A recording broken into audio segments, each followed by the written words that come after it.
How are we doing, guys? It's Luke here for SimBoxx. We're down at the launch press conference ahead of Jordan Gill against Zelfa Barrett. Delighted to be joined by Aqib Fiaz. Aqib, how's things? I'm good, mate. How you doing? You alright? Yeah, very good, thank you. So yeah, I thought I'd grab you for 5 minutes. You're ideally placed to talk on a couple of fights that are due to take place. First and foremost, on this press conference, we had Cameron Vong against Jordan Flynn, stablemate of yours in Cameron Vong. Very exciting prospect, but a real step up in class against Jordan Flynn and a step up in levels after only 4 professional fights. Yeah, no, it's a big step up for Cam from the opposition he's been fighting, but something that he's more than ready for, because we've seen it in the gym, and obviously I know in the gym sparring is different, fight night is, but yeah, we really believe in him, and yeah, I think he'll be more than comfortable in there, and I expect a good performance of him. Yeah. So even at this stage of his career, like we say, 4-0, he's on the main table on a big card. He's got someone like Jordan Flynn that's poking fun at him, jibes, a bit of back and forth. Not really something that you get at that stage of your professional career. I'm sure that was something that you really engage in at that point of your career. Yeah. It's only going to stand him in good stead as he moves up the levels at a rapid rate. Yeah, no, of course. It's good to have that bit of needle in the fight. Sometimes it trains you for them fights when they're more important and bigger. I talked to Cam quite a bit. Cam, like, real close to us, so I had a similar thing with my 5th fight, I think it was, and I boxed Kane Baker. We had a little back and forward, and it's just about, it's all fun and games on the press conferences and everything before the room, but it's about on the night just zoning in and being focused on your job. And I'm sure Cam's mature enough, and he's boxed at top level as an amateur as well, so he's got more than enough experience to deal with that, and hopefully perform well. Yeah. Absolutely, and obviously you see him day in, day out in the gym during camp and whatnot. There's a lot of hype around him. Eddie Hearn saying he's one of the finest British prospects, maybe even one of the best world boxing prospects. Tell us a little bit about his character and how we deal with that kind of expectation and pressure. Yeah, all them things are correct, I believe. He's got massive potential, but obviously I think our gym is the ideal place for him, with Jamie, Nigel, and us as well, all of us, me, Jack Catterall, and there's loads of fighters in there that all a bit more experienced and a bit older. Obviously Jamie and Nigel are amazing at their jobs, I think, keeping his feet on the ground, pulling his pants down, making sure he's not taking himself too serious, and but yeah, I think it'll all stand him in good stead for when he is in bigger fights and more important fights. I think this is all training for that, and everything happens for a reason, so I believe this fight came about randomly, but it's all for a reason. Absolutely. Do you think it's a fight that Cameron Vong will win inside the distance? I believe so, yeah. I believe Cameron's, as well as the work he's been doing in our gym with the boxing, he's been working very hard with our S&C guy, Johnny Velocity as well, so his strength's improving, he's going from strength to strength, he's now pissing about camera.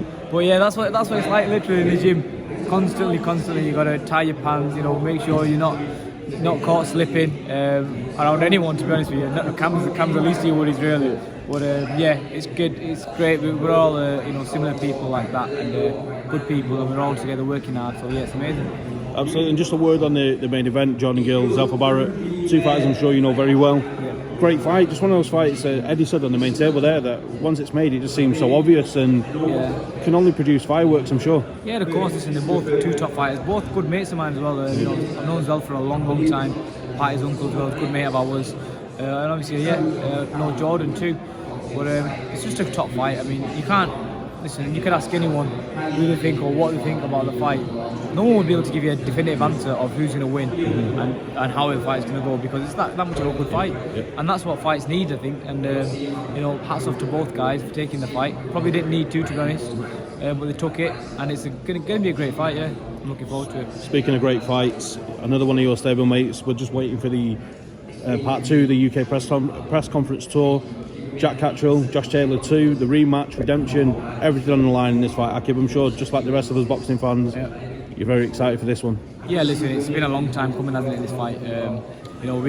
Everyone that watched the first fight knows what happened. I feel like we're going over old ground now, but I'm just glad that it's here. The fight's been delivered. Even better that it's on DAZN with Matchroom and Eddie, because I feel like they'll really get the most out of it. They'll make it bigger than it ever has been before, and it's a big fight anyway. It's massive, isn't it? It could have gone anywhere, to be honest with you. And yeah, Jack's been in the gym working hard. He's always in the gym. We're always in the gym. And yeah, you know, I look forward to Jack really putting all the doubts to bed. You know, people still have doubts, even though he clearly won the first fight. But I think this performance will really shut them haters up and people up that are talking. Absolutely. Now, with Jack, he was very outspoken in interviews and at the press conference yesterday about being able to stop Josh Taylor inside the distance, which would be one hell of a statement. Is that something you believe he's capable of doing? 100%. You know, listen, the work he's putting in the gym at the moment, I feel like Jack keeps leveling up every camp, and that's a tremendous statement considering he's 30-odd fights in now, and maybe 10, 12 years into his pro career. So he's someone that I look up to in that sense. He's always in the gym, always working, no matter what. He always says to me, you can always learn new things. So yeah, in that sense, Jack's improving. He's always improving, always in the gym working. And for me, I just think Josh Taylor isn't. He's not the same sort of person. Doesn't have the same attitude. But yeah, I look forward to it. It's gonna be a good night. What do you think of Josh Taylor's decision to insist on this fight taking place at 140 pounds? Would you expect him, like the rest of us, that he might have insisted on a catch weight? No, I mean, because he's been mentioning the weight and using it as an excuse for however long now. So. I think obviously the fight's a while away yet, so probably we'll make it, and hopefully it makes it comfortably, because that just makes the fight better, doesn't it? And then at the end there's no excuses. Absolutely. And just moving away from that fight, just touching on your career yourself, you've been out of the ring since the setback against Reece Bellotti. Where are we up to in the career of Aqib Fiaz? Good mate, I'm back in the gym, hopefully fighting on the undercard of Jack and Josh Taylor. We're hoping. Obviously we've got Ramadan coming up, which means I can't box on this 30th of April. But hopefully the 27th should be sound, and looking back to getting back to winning ways, and hopefully, you know, getting another crack at Reece Bellotti. Absolutely. We've seen since that fight with yourself that he's went on to be Liam Dillon, so it's shown that you're mixing it in the right company, and although it is a setback, that if you learn from those lessons, of course, you're in the right company. Yeah, you know, everything happens for a reason. You know, Allah is the best of planners, and I believe that. I've been very lucky and blessed to be in the position that I am. I've still got, you know, a good amount of fights with Eddie and Matchroom, and they've been really good to me. So listen, it's a fight that I want again, but I'm not going to go, and it's not, my career won't be defined by that night. And if I get that fight again, you know, I'll make sure that it'll be a different outcome. Absolutely, well, Aqib, it's always a pleasure catching up. I appreciate your time. I wish you the best of luck when the comeback happens. Thanks for speaking to SimBoxx. Thank you, mate.